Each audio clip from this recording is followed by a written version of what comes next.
குழந்தைக்கு மொட்டை அடிக்க போகிறோம் வச்சுக்கோங்களேன். ஒரு சினாரியோ. என்னென்ன ப்ரிகாஷன்ஸ் எடுத்துக்கணும் டாக்டர்கிட்ட எல்லாருமே கேட்கலான்னு நினைப்போம். சில நேரம் நம்ம பிஸி ஷெட்யூலில் மறந்துடுவோம். ஸோ அதெல்லாம் கவலைப்பட வேண்டியதில்லை, நான் இருக்கேன்ல சொல்ல போகிறேன். என்னென்ன பாயிண்ட் நாம் பண்ணணும் அப்படிங்கிறத லிஸ்ட் அவுட் பண்ணுறேன், பார்த்துக்கலாம். நான் டாக்டர் விபி சிவகுமார், குழந்தைகள் நல மருத்துவர், ஜன்யா சைல்ட் கிளினிக், வேளச்சேரி மற்றும் பள்ளிக்கரணையிலிருந்து. யூஸ்வலி குழந்தைங்களுக்கு பிறந்த உடனே பார்த்தீங்கன்னா அந்த உச்சிக்குழின்னு இருக்கும் இல்லையா, ஆன்டீரியர் ஃபாண்டனெல்லைன்னு சொல்லுவாங்க. அந்த உச்சிக்குழி வந்து சாஃப்டாக இருக்கும், ஆனால் ஒரு மெம்ப்ரேன் மாதிரி, ஒரு தோல் மெம்ப்ரேன் மாதிரி கவர் ஆகிருக்கும். ஸோ இது ஃபுல்லாக க்ளோஸ் ஆகிறதுக்கு 12 to 18 months வரைக்கும் டைம் இருக்குது. சரி, அப்போ அதுக்குள்ளார வெட்ட முடி எடுக்கக்கூடாதுன்னு சொல்கிறீங்களா? அப்படிலாம் கிடையாதுங்க. ஸோ 1.5 வயசுக்குள்ளார கூட மொட்டையை அடிச்சுக்கலாம், தாராளமாக அடிக்கலாம். ஏன்னா நம்ம தமிழ் பழக்கத்தில் என்னென்னா எப்படியும் அந்த ஆட் இயர்ஸில் தான் முடி எடுப்போம், மொட்டை அடிப்போம். ஸோ தாராளமாக எடுத்துக்கலாம்.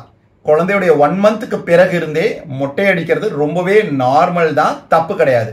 அந்த உச்சிக்குழி பக்கம் கொஞ்சம் கேர்ஃபுல்லாக அடிக்க சொல்லணும், பார்த்துக்கணும் அப்படிங்கிறத மட்டும்தான் நான் எம்ஃபசைஸ் பண்ணுறேன். சரி, ரெண்டாவது, குழந்தைங்க பெருசாக எதுக்கு தெரியுங்களா அழுகும்? சுற்றியும் நிறைய சொந்தக்காரங்க, நிறைய பேர் உட்காந்துட்டு அதை ஒரு காட்சி பொருளாக பார்க்கும்பொழுது அதுக்கு என்ன நடக்குதோ ஏது நடக்குதோன்னு ஒரு பயம், அதனால தான் அழுகும். இதை என்ன பண்ணலாம்?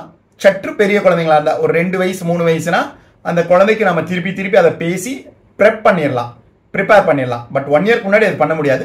பட் அதை சஃபகேட் பண்ணுற அளவுக்கு நிறைய கெஸ்ட்டு குழந்தைய சுற்றியுமே இல்லாத மாதிரி நீங்கள் பார்த்துக்கிட்டா நல்லது. அதுக்கப்புறம் குழந்தைக்கு முடி எடுக்கும் பொழுது சில நேரம் ஹெட்டை கண்ட்ரோல் பண்ண முடியாது, ஆட்டிக்கிட்டே இருக்கும். அப்போ எவ்வளோதான் ஸ்கில்டாக அந்த பார்பர் அதை வெட்டினாலும் சில நேரங்களில் ரத்த காயம் வர்றதுக்கு வாய்ப்பு இருக்குது.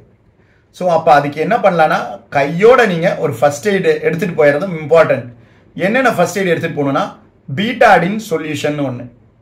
இப்போ ஆல்கஹால், அதாவது சர்ஜிக்கல் ஆல்கஹால், ஸ்பிரிட்டு, இந்த ஆஃப்டர் ஷேவ் லோஷன் இதெல்லாம் வைக்கும்போது எரிய ஆரம்பிச்சிடும் குழந்தைங்களுக்கு. ஆனால் இந்த பீட்டாடின் லோஷன் இது அவைலபிளாக இருக்குது, எல்லா மருந்து கடையிலையும் அவைலபிளாக இருக்குது. காமன் நேம்ஸ் நிறைய இதில் இருக்குது இதில். ஸோ இதை வாங்கிக்கிட்டிங்கன்னா ஒரு காட்டனில் இல்லாட்டி ஒரு காஸ் அதில் அந்த பீட்டாடினை கொஞ்சம் ஊற்றிட்டு முடி எடுத்த பிறகு ஃபுல்லாக அதை தொடச்சி விட்டுறலாம். ஏன்னா அப்போனா அது ஆன்டிசெப்டிக்காக வேலை செய்யும். ஏதாவது இன்ஃபெக்ஷன் உள்ள நுழையாத மாதிரி பார்த்துக்கும். குழந்தைக்கு புண்ணி ஏதாவது ஆயிருந்தாலும் அதை ஆறுறதுக்கு ஹெல்ப் பண்ணும். பீட்டாடின் தடவிட்டு அதுக்கு மேலே நம்ம சந்தனம் தடவிக்கலாம், தப்பே இல்லை. அதுக்கப்புறம் ஹெட் பாத்தும் கொடுத்துக்கலாம், அதுவும் தப்பு இல்லை. ஒருவேளை வெட்டுக்காயம் மாதிரி ஏதாவது இருந்ததுன்னா இந்த பீட்டாடின் சொல்யூஷன்லேயே ஆயின்மெண்ட்டும் இருக்குது, பீட்டாடின் ஆயின்மெண்ட்டுன்னு, அதை வாங்கி நீங்கள் தடவி விட்டுறலாம். அப்புறம் காது குத்துறது. ஆக்சுவலி பார்த்தீங்கன்னா காது குத்துறது பெரிய வலியெல்லாம் இருக்காதுங்க. ஒரு தடுப்பூசி போடும்போது எவ்வளோ குழந்தைக்கு வலிக்குமோ அதை விட கொஞ்சம் அதிகமாக இருக்கும், அவ்வளவுதான். ஸோ நீங்களும் பேனிக் ஆக வேண்டாம். சரி, அந்த வலி கூட குழந்தைக்கு இருக்கக்கூடாது, காது குத்துற பெயின் கூட குழந்தைக்கு இருக்கக்கூடாதுன்னா என்ன பண்ணலாம்? இப்பெல்லாம் நிறைய ஆயின்மெண்ட் வந்துருச்சு, லோக்கல் அனஸ்தட்டிக் ஆயின்மெண்ட். அதாவது என்னன்னா, அந்த இடத்துல தடவி விட்டோம்னா ஒரு 20-30 நிமிஷத்துக்கு அந்த இடம் மரத்து போயிடும். இதை உங்கள் டாக்டர்கிட்ட கேட்டு எழுதிக்கலாம், இல்லாட்டி ஆன்லைன்லேயே நிறைய அவைலபிளாக இருக்குது.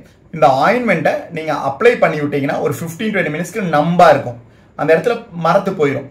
ஸோ அப்போ நம்ம குத்துறது பெரிய வலி இல்லாமல் இருக்கும். ஆனால் திருப்பி சொல்ல அப்பயும் குழந்தை அழுகும், ஏன்னா நம்ம எல்லாரும் சரௌண்டிங்காக இருக்கோங்கிறனால தான். ஆக்சுவலி இன்ஜெக்ஷன் போடுற அளவுக்கு பெயின் தான், ஸோ கவலைப்படாதீங்க. சரி, அந்த மாதிரி ஆயின்மெண்ட்டை தடவி விட்டுலாம். இது வந்து பிஃபோர் பியர்சிங் தடவிடணும். சரி, காது குத்துன பிறகு அந்த புண்ணு ஆறுறதுக்கு என்ன பண்ணலாம்? அதுக்கு ஒரு ஸ்கின் ஆயின்மெண்ட் மாதிரி வாங்கி வச்சுக்கிறது நல்லது. 2-3 இருக்குது, மியூபிரோசின் அப்படின்னு சொல்கிறது. அதில் 4-5 பிராண்ட் இருக்குது. நீங்கள் எந்த பிராண்ட் வாங்கினாலும் வாங்கி யூஸ் பண்ணிக்கலாம். மியூபிரோசின் இல்லாட்டி சோடியம் ஃபியூசிடேட்னு ஒரு ஆயின்மெண்ட். இந்த ரெண்டுமே நல்ல ஆயின்மெண்ட். ஓவர் த கவுண்டர் எல்லா மருந்து கடையிலையும் இந்த ஆயின்மெண்ட் கிடைக்கும். இதை வாங்கி நீங்கள் தடவி விட்டுட்டீங்கன்னா, அதாவது காது குத்துன பிறகு தடவி விட்டுட்டீங்கன்னா இன்ஃபெக்ஷன் புண்ணெலாம் பெருசாகாது.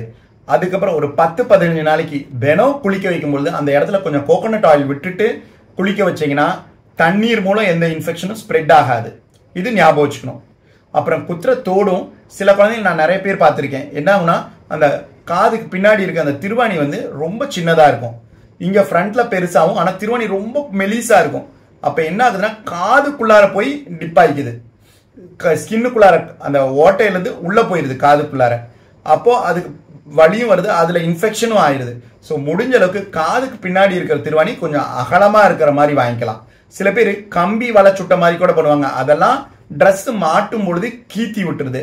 ஸோ அந்த மாதிரி குழந்தைகளை பார்த்துருக்கோம். ஸோ அந்த மாதிரி இல்லாம கேர்ஃபுல்லா தோட சூஸ் பண்ணுங்க.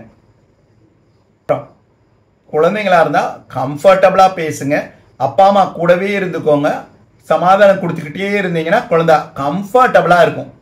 இது ஒரு மெமரபிள் ஈவெண்ட், செலிப்ரேட்டிங் ஈவெண்ட், ஒரு பயங்கர ஃபெஸ்டிவல் பேரண்ட்ஸ் சைட்லையும் கிராண்ட் பேரண்ட்ஸ் சைட்லையும்.